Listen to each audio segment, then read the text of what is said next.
Good evening, everybody. Current time is now 10 minutes after 7, and we're going to start this program. I would first like to thank everyone for showing up for this event. This is an international program, World Culture Diversity Day. It was founded back in 2000, and it is continuing still to this day.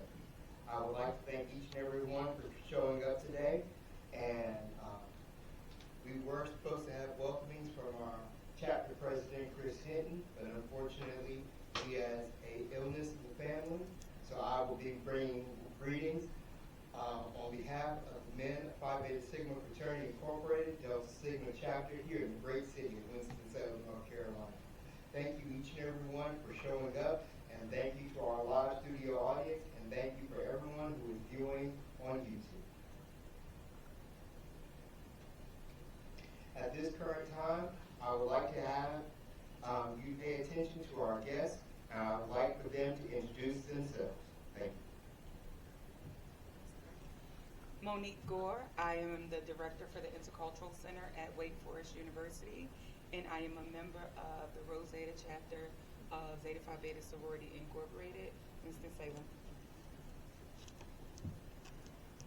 Hi, my name is Shatoria Whiteside. I'm here today as a representative of the Executive Board of the NAACP. Professionally, I'm an author and an educator. My name is Olivia Doyle. I am here today on behalf of the grassroots organization here out of Winston. I also work day-to-day in the public school system.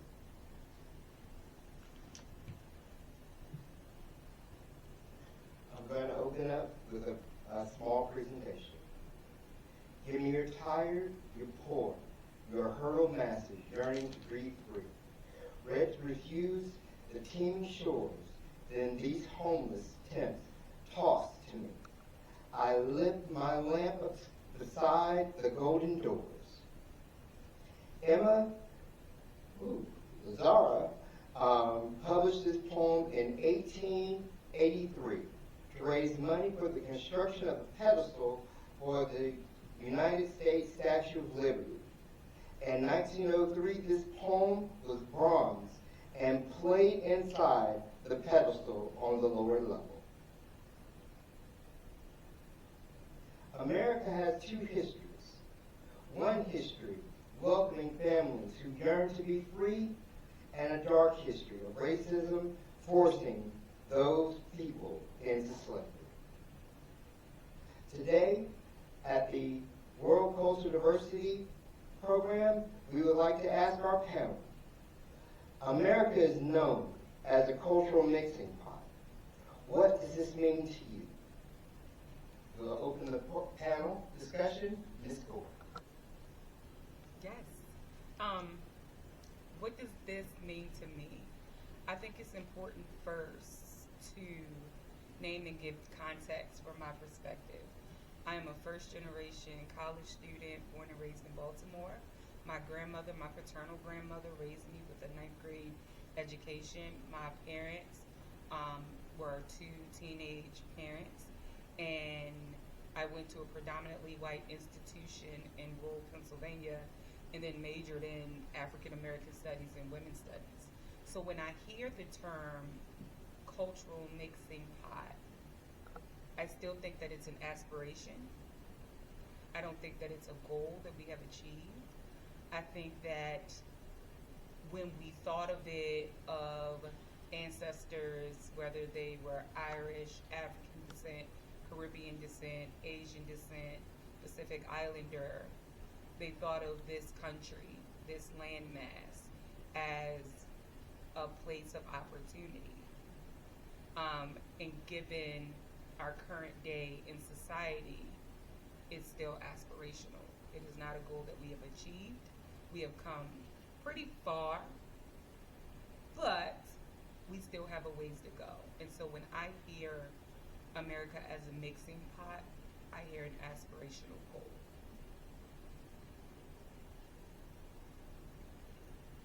Ms. Whiteside. So piggyback off of what she said, I think that's a beautiful way to put it. I just like to name that it is definitely an aspiration, but I think it's also important that we give space for all of the different cultures that are here on our soil. As an educator, I teach students every day from different cultures, whether it be African American, Latinx, Korean, Haitian, African, and they all bring something different to me, to my person, and to my experience. And so why I wish, when I think of something mixing, I think of it being fluid. It's like when you make a smoothie, like there's all these different pieces of fruit. And so I kind of think of all of our different cultures as that, but when you mix it together, it's hard to see the difference in what they are.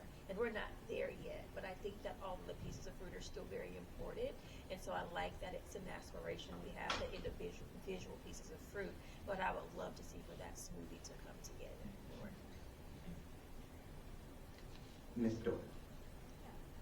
So I also wanted to provide a little bit of positionality context for all of the answers that I'll give. So I was raised here in Winston-Salem. My mom's family is from North Carolina. We're descended from a line of enslavers here. My dad's family is from the north, and they, that side of my family likes to take a lot of pride in the idea of being Irish American, right? And the kind of escapism of, well, we weren't responsible for all the stuff that happened down south, right? So our family's different from your mom's side of the family. I went up north to go to school. I had the privilege to be able to do that through Questbridge. But when I came back from Massachusetts, I had had a number of interactions with students who were not white, even though we were all out of PWI as well, and who were coming from different places in the country where people have a lot firmer ability to speak plainly about race and racism and white supremacy, right? And so I kind of had I had the privilege of receiving a lot of their knowledge and wake-up calls. So that's where a lot of my perspective tends to come from on this. To answer this specific question, since we're talking about diversity and the idea of a mixing pot, I was looking a little bit into the history of where that term came from, right? And it looks like it was popularized in the early 1900s by a Jewish American playwright, as a largely Eurocentric idea. The idea being that you being Europeans and first generation Europeans coming to the United States as colonizers could mix together, leave behind the hatreds of the so-called old world, and assimilate to American whiteness. And so I think when thinking of a mixing pot in comparison to the idea of cultural diversity, which I think is one of our later questions, one of the important things to ask is how much of the mixing pot is rooted in cultural exchange for all peoples, and how much of it is rooted in cultural strength and identity strength for white European descent peoples. Our next question. What's cultural diversity, and how important is cultural diversity knowing America's two-sided history? Ms. Gore. When I think about the term cultural diversity, I think it is so great and vast because culture includes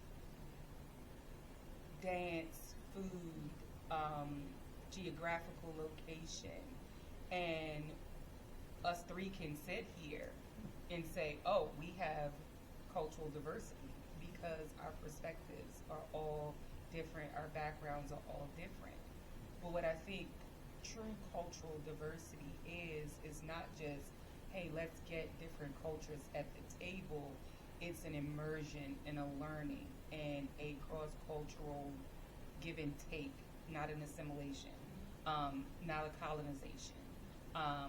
And that's what I think true cultural diversity is. And I think that over the last 30 years, especially the last 15 to 20, it has become a commodity that, cultural diversity can be, oh, now it's an in thing. So now you have H&M saying, oh, we have a black line, and, Target being able to say, oh, look at all of these black and brown businesses that we have, but it wasn't true, and it wasn't honest, because just as quick as an administration can come in, it's gone. And so I think that that is the true purpose of cultural diversity, to say that there's an exchange, there's an immersion, there's no hierarchy.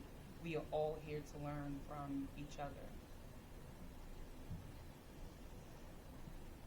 Ms. Whiteside.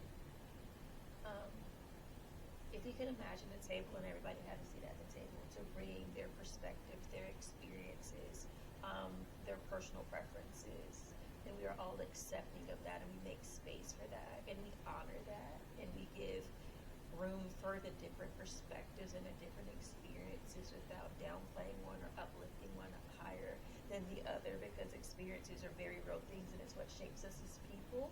Then when I think of cultural diversity, then that's what I would think of. And I think that if I could create a very tangible experience for that, then that's what would be my picture of cultural diversity. Ms. Doyle. I think building off of what y'all have said, there is the aspiration of cultural diversity, right? And I think that there are kind of two sides to it. And I'm picking off of research that's been done by a professor at Brandeis. Her last name is Mayorga. But there's these kind of two sides to diversity. There is the actual lived reality of diversity, which is what Director Gore was talking about, having people actually not only exchanging cultures in an immersive way and in a conversational way, in a consent-based way, but with accountability, right? For when cultural harm is caused, when erasure happens, there should be mechanisms for that accountability to happen, for people to have conversations and say, hey, I'm living my real self, and you're attempting to erase this, or whatever harm happens. And then looking at the research that this Professor Mayorga has done, there is the white supremacist idea of cultural diversity. She did a study actually of a neighborhood in Durham, North Carolina. And what she found was that in this neighborhood that historically had been majority white but was experiencing an influx of mostly immigrant populations, non-white immigrant populations, she found that a lot of the white members of the neighborhood really prided themselves on this feeling that, well, this is great, or we live in a very diverse neighborhood, and what you were saying about commodification, now we have quote-unquote ethnic restaurants. Now we can put the signs in our front yard that say this household believes that Black Lives Matter, all of the things, the symbols and the commodities of diversity.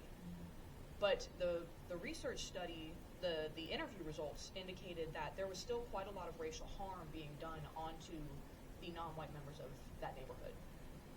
And according to the non-white members of that neighborhood, the feeling of neighborliness and of actual relational connection wasn't as deep as the white members imagined it to be, right? So, yeah, I think those two sides to it still. How do we educate all Americans on the importance of understanding cultural diversity here and today? And I'll start with you, Ms. Doyle. So, sorry, I was looking at some of my notes. I get nervous. I tend to speak specifically to myself and white audiences on this, because it's the only perspective I have. I think the most important thing, clearly, the most foundational bedrock is anti-racist education, and there are so many resources for this to happen. I think one of the barriers to it that we have to cope with is what I'll call like cultural grief. And I would say that I would define it as, I think for white Americans who have come into the mixing pot assimilationist idea, that identity, there is an unspoken and undealt with grief that comes with our ancestors choosing to not hold on to a culture that is our own, that is genuinely our own. You know, for being in the South, I could say, well, Southern food is my culture. Southern food is the culture of the black women that my family members enslaved for generations and stole their labor since then, right? That's a knowledge that came from indigenous foodways, both in the continent of Africa and here. And I think when it boils down to us trying to educate ourselves on our place within cultural diversity, not just, well, I'm surrounded by black and brown people, so that makes me a better white person, it makes me a safe person to be around, but actually looking at what is my culture within a diverse United States. I think a lot of our culture boils down to colonialism. A lot of it boils down to the ideology and the actions of white supremacy, the behaviors of it, right? The abuse that comes with it, the violence, the dehumanization. I see that as culture. And I think there's a lot of pain that comes with admitting that. And I've heard from Black comrades, from studies, etc., there is a somewhat, I won't call it similar, but there is a counterpart, maybe pain and grief that comes with cultural separation, of not being able to identify exactly where are my roots in the continent, who are my ancestors, because the documentation is not there. But it's not the same because that choice it wasn't a consensual choice to leave one's culture. It was forced. So I think that education, that knowledge is important. Ms. Whiteside. I think the way that you educate all people is to just be very loud about it. Don't stop talking about it. You don't sugarcoat it. It is what it is. And it is what it is because it was what it was. And as much as people try to erase or rearrange or change it, that's just what it is. I just read a book. It's called Reimagining Education. Of course, we come to God to educating Black and brown children. And in that book, I'm very loud about the disparities that I see every day that our Black and brown children face. And I'll talk about how it comes from a system that was never meant for them to succeed. And I'll also talk about how when the education system was founded in this country, Black and brown children were never considered because it was illegal to teach Black and brown children to read. And so it's not popular, but it is what it is. And I'm very loud about it. I'm not apologetic about it because Black and brown children deserve a space and a place to know that you are the most beautiful, powerful being that I have ever had the privilege of experiencing. And until we step aside or get out of the way and don't worry about the criticism that comes from speaking the truth. The truth is what it is, and it sets you free. It sets you free mentally. It sets you free from the invisible shackles that we still walk around in, right? Because they're there. So you just be very loud about it, and all the stuff that comes with it, don't worry about it, because we are forerunners for those that are going to come behind. In history, it repeats itself, but we also have the beautiful opportunity to set a new wave of how this thing is going to look. And so when I teach and when I go, as one of the four Black teachers in my school, I'm loud, very loud, but I'm professional. I know my stuff. I'm educated, and when I walk in with my curly hair for a reason, right? So the little Black girls can know, okay, I wear my shirts and, just so that they can see what it looks like. And although I'm not saying anything, I'm saying a lot because they have to know and they have to see. And so I think the way that you educate, sometimes you don't say anything, you just take a stand because you standing says a lot. But when it's time to be loud, you be loud. And when it's time to take a stand, you take a stand. And sometimes you just stand in the gap. So however that looks for you, that feels empowering, and that sends a message to those that are watching you, then that's what you do. But you don't back down, no matter how scary it feels, because it can feel scary. And it can feel alone when you're choosing to go against the status quo. But the status quo was put in place to silence us, not to empower us. And so I think you just be loud about it. I think cultural education begins with an everyday revolutionary act. And like when I hear you speak, that's what I hear you say. Like, it's my revolutionary act to be one of 4 Black educators in a school. And the first thing that I think cultural education begins with is understanding that you may know all the wrong things, that your mind has been conditioned and colonized to believe a certain way, even if it's unconscious, right? Like we talk about unconscious bias. Like, oh, I'm walking down the street. I'm sorry, my Baltimore accent almost came out. I'm walking down the street and I see a young boy of color in a hoodie. Let me clutch my purse. All these kids wear hoodies.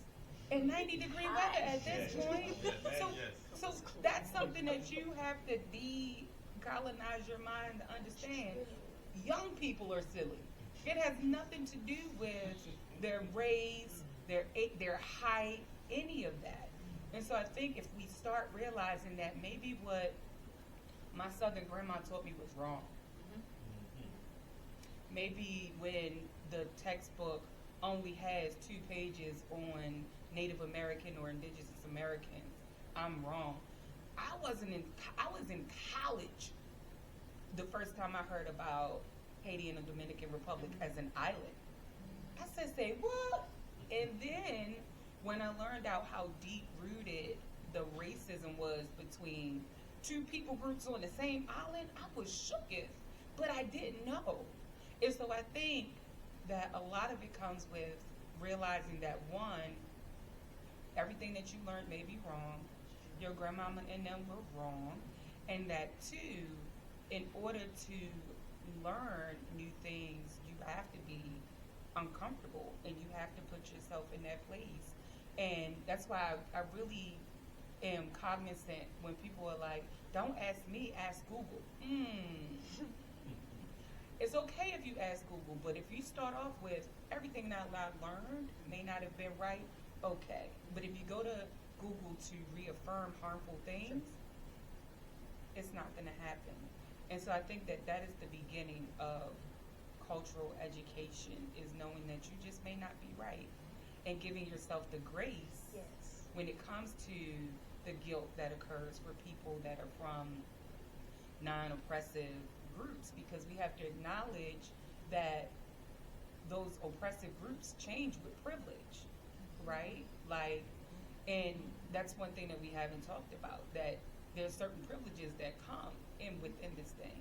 And so while right now I'm a Black woman in America, to some, young white mom somewhere that may not know how to fry her chicken right, I'm oppressive.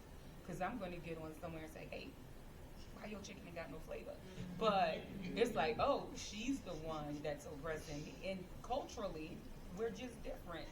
I can help you season your chicken if you ask. This is education, right? And so that's where cultural education begins and ends, is knowing that you just may have not gotten it right. Yeah, and I think dropping the offense that comes with it.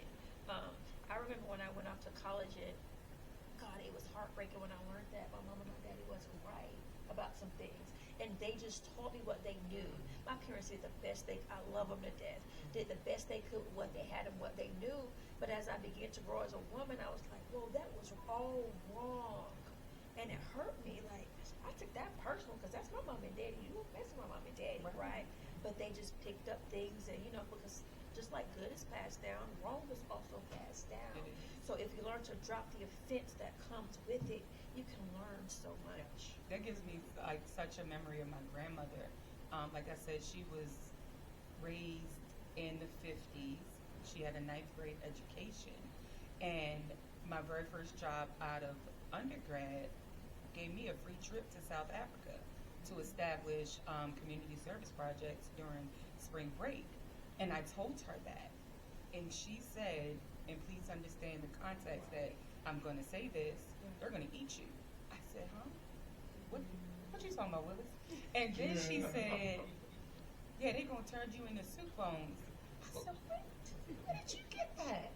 And from what she watched on TV and what other people told her, and the fact that she had never been on an airplane out of the state, let alone to another country, she truly believed that. And so then I had to unpack that with her, because we're not going to let you keep saying that. But then, 2, to go to that country myself, having never been out of the country, and learn and cry and be in South Africa, and then bring that back to her.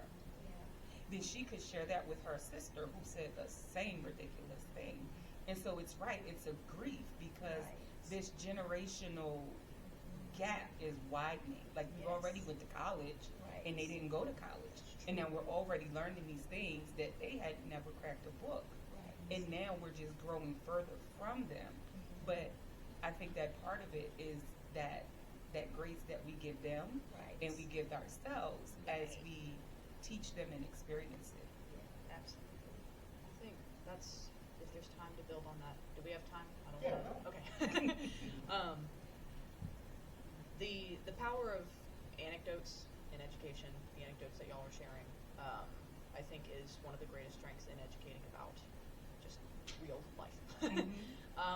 And it's reminding me of, working even as, a substitute in the current middle school climate of Winston-Salem.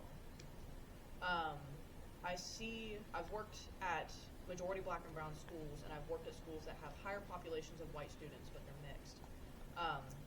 And I see these different kind of generational misconceptions and curses being passed down in different forms. For white students, it most often comes off as very explicit racism and homophobia that when you press them about it, I ask some of my students, they'll insult each other by calling each other gay. I just had this conversation like 2 days ago. There's a group of young boys, and I was asking them, it's like, where is the insult in this coming from? Because what you're doing is you're taking somebody's real life and, the whole didactic about it. And when pressed, their favorite answer is, of course, I don't know. And then when you keep pressing, they get into the meat of just what they hear regurgitated. Gay people they're evil. They'll do nasty things to you. And then they have nothing else to say about it, right? Because they don't know anything else. And for me, it's very hard to see white children and remember that they are children, first of all. And second of all, to remember that they are inheriting these narratives without being checked, especially by a school system that will say things like, well, the Parents' Bill of Rights, we can't be doing a whole lot of explicit anti-racist or these types of education because the parents, especially out where I'm at right now, will have a fit, right? On the other side of that, I see a lot of internalized anti-blackness, especially when I'm teaching social studies classes. We're talking about like Bunce Island was one of the things we spoke about. That's a painful lesson in and of itself. But when speaking about the continent of Africa at all, especially even in its contemporary time, there are comments about just misconceptions about black indigeneity, right?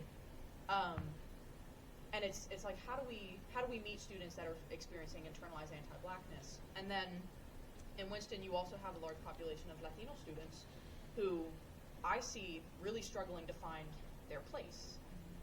The number of times that I hear an anti-black racial slur escape from a light-skinned Latino student's mouth every day, and having to say every single day, do you understand the violence of this word? I'm like, well, I'm not allowed to say it. That's where I belong. And it's like, this isn't belonging. This is violence. And the grief, the confusion that comes with trying to find a place of belonging that is actually within cultural diversity and is not within appropriation, I think for children especially is, it's quite difficult. In 2025, today's American government wants to erase the history of African American women and other marginalized groups in the United States. The history books will only report the stories of the white Christian man. Is this going to hurt or help all children in the long term? I'll give this question to Ms. Whiteside. It hurts because everything comes from a woman. Life, birth, and not to make it a sexist thing, but that's just science, right? And although the history is painful, the part that they're trying to erase, right? They want to make it pretty and package it up like a gift, and it's just not that. And even though that part for our ancestors is painful, there's a beautiful, beautiful story of perseverance. And there's a beautiful story to be told of the people that rose to the cause, even then that are continuing to rise today. And so, one, it's hurtful. I always say people don't have anything else, they have audacity, because how dare you try to take a history that's so rich? You can't negate or ever erase the harm that was caused. And to say just throw that part out. You can't. It just doesn't work that way. But then I'll say, well, why do you? Like, if it's that important for you to erase it, then let's unpackage that part. Why do you want it gone so badly? Because then to me, you're admitting that it was just that wrong, and you don't want those things subscribed to you. But it's just harmful in every way. I don't see how it's beneficial at all, not even to white men. And if it makes you feel more powerful, or if it makes you look a certain way. If you went outside and played all day, you put on plain clothes, you're still dirty. You're still going to be dirty. So I just think that it's harmful, and I think it's silly. And I think, going back to what I said, you still have to be loud. Because people in power in this country are trying to erase a lot of things. They're trying to push narratives that are untrue. Even as an educational standpoint, they're like, you better not teach that. You better not say that. And they control the money, so then it trickles down. And so it's very strategic. And so that's why you can't be quiet about it. And there's other ways. Education goes beyond the four walls of the classroom, right? That's why I show up in places like this in community, at the NAACP. I'm on the leadership team for the pre-K priority. Anytime I can get into a room and kick down a door for the sake of black and brown children, I'm there. Because if you're saying I can't do it here, you best believe I'm going to do it there. So I'm not going to allow systems and people to erase it, not on my watch. And I think we all have to take that not on my watch attitude. And it may not be talking about it, but it may be doing advocacy work. It may be doing all the things to preserve our history, because it's important, not just for America, but for the human race, for the life that the black woman gave to all of us. Like, it started there, and to try to erase it, I don't have anything nice to say about that. Ms. Doyle. I wanted to. Yeah, I'm gonna take that. First, I want to say that you can't erase me. That's right. I think that the most important thing is, if we are the birth of a continent, of a people, please understand, I am going to continue to take up space. I'm going to continue to take up space as a mom, as a director, as a sister, as all of the things. And then, because we're talking about diversity, I think as we're saying, as far as accessibility and neurodivergency is concerned, that I'm a plus size woman, so guess what? You literally can't hide me. That's right. I'm going to take up space. And I think about my journey post last year's election. And yes, I was sad. Yes, I had a couple extra therapy sessions. Fully transparent, because mental health is very important. But it lit a fire under me. And that fire was, I am going to perform a revolutionary act every day. And some days, that's me showing up. That is me showing up. That is me getting out of bed and going to work. But then I went to, I joined this cohort for Black women in leadership. And I have come to the realization that me working exclusively at predominantly white institutions for 18 years is my constant revolutionary act. Because this Black woman puts on a construction hat every day and ensures that students at these universities understand the importance of being immersed in a cross-cultural experience. And sometimes when I go to students that are understanding it from a business concept, sir, you deny that you want to engage in cultural diversity, but let's say you go to your Fortune 500 company and your first boss is Muslim, and you are challenged by the fact that this man practices and wants to pray 5 times a day, then you say something offensive. Your mortgage, your car, all of those things are now gone because you could not grasp the concept and the importance of his prayer every day culture and his religion. Oh, I'm listening now. Oh, yeah, you are. Because you realize that this is impacting your bottom dollar.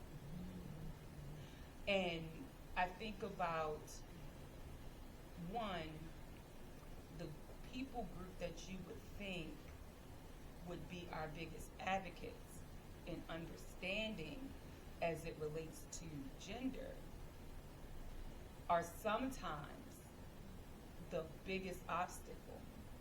And that is oftentimes some cis white women, because they attempt to practice the most harmful form of patriarchy and reinforcement of white supremacist ideas, because now you want to be like him. So instead of, you know, a cis white man being, oh my gosh, why is he acting like that? Why is he judging me and all of this? Hold up. They have been my biggest advocates. In the boardroom, in the nonprofit sector, sometimes the most harmful are the cis white women, because they are attempting to fulfill the role of a cis white man. And so when you're trying to play act, what do? You over-exaggerate. You over-exaggerate. And now you are causing a form of harm that we've never seen. Well, what does this look like in history? Suffrage. Suffrage. When we talk about the March on Washington for suffrage, those women that were indigenous were darn near kicked out of that march.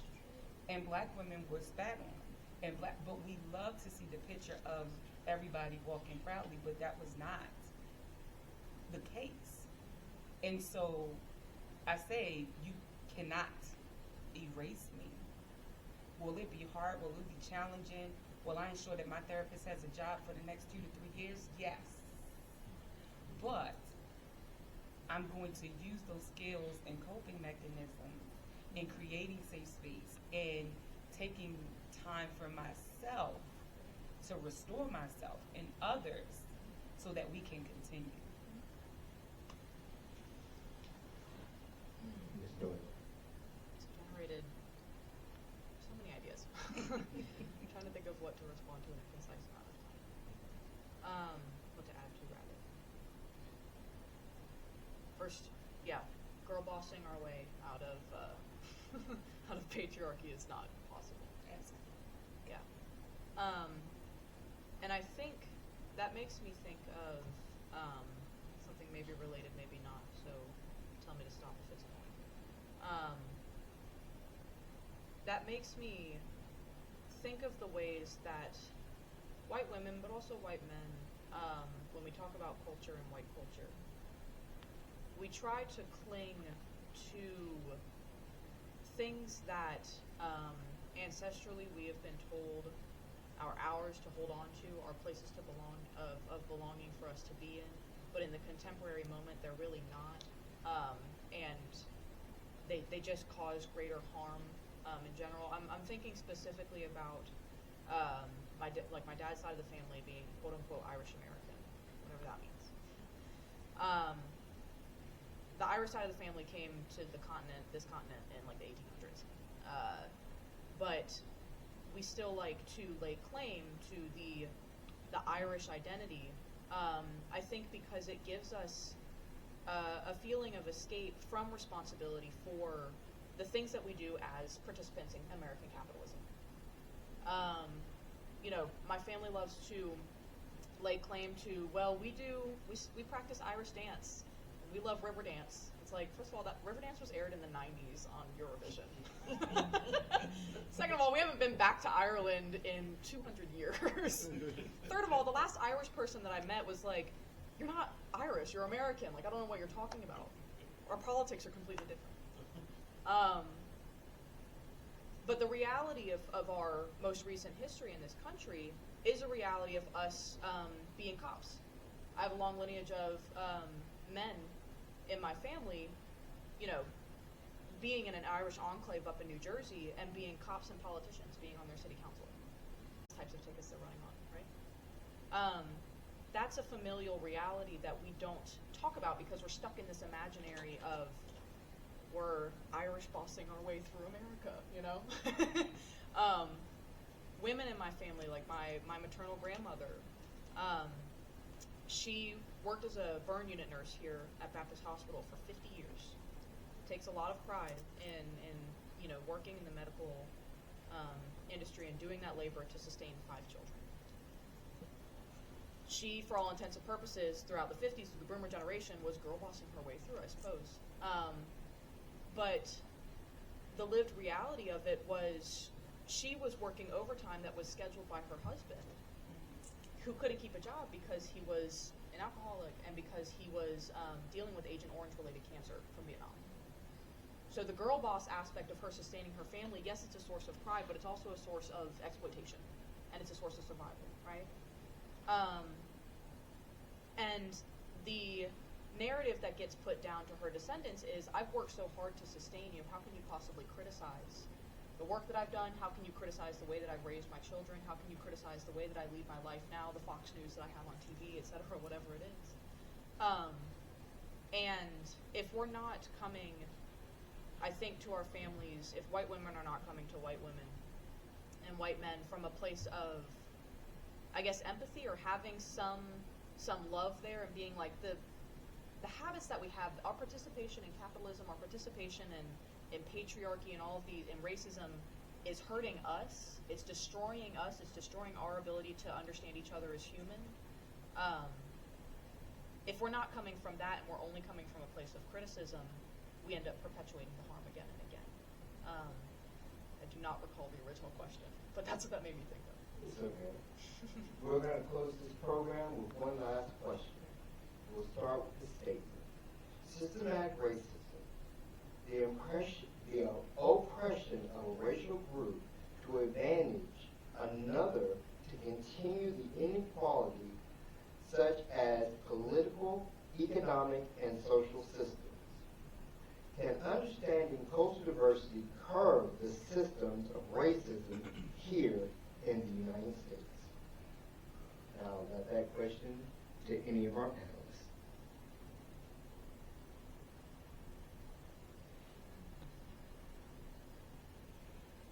I think it's a good theory, but I think because of how this country has been built and what the climate is even now, like, you know, you would think in 2025 that we'd be so far removed from the climate that we were dealing with in Jim Crow and in slavery in most times, and it's still very here, very tangible, very much still going on. So I think it's a good theory, and I think that if you have a good heart and if you're a good person, then you would want those things to happen. But I think you can understand it all day, but I just don't think it's going to, not to be a Debbie Downer or anything, but it's just, we have a long way to, is that the right way to put it?